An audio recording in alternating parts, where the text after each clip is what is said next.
Here's how to create social media posts using Canva and Chatgpt. It's very easy to do, so make sure you watch till the very end so you won't miss any steps. First, you will need to open your Chatgpt account.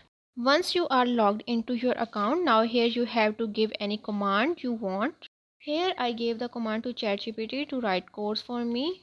You have to wait for the process until its end. Once it gives you the result, now you have to copy this data, and once you copied this data, here you have to go to your Google spreadsheet. Now you have to paste this data here. Once you have copied the data, now you have to click on the file option at the top left corner and then click on the download option, and here you have to download the CVS file. Now go back to your browser and in a new tab open Canva. Then here you have to select any social media template for which you want to create post. Now it will open this interface. Here you have to select any desired template. After that you have to click on the app icon at the bottom left corner.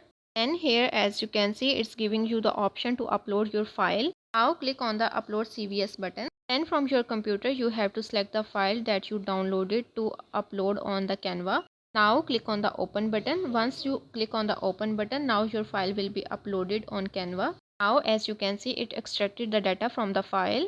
After that you have to select this text box and then right click on it. Then as you can see it's showing me an option to connect data. By clicking on this option it will paste my data into this post. Now I will click on the continue button.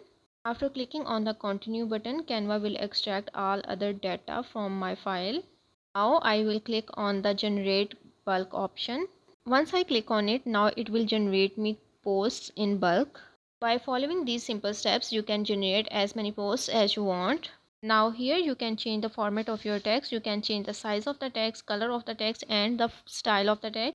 Once you are done with your editing, now it's time to save your posts. To save your designs, now you have to click on the share button at the top and then click on the download. Now your designs will be downloaded to your laptop or PC. So this is how you can generate social media posts using ChatGPT and Canva.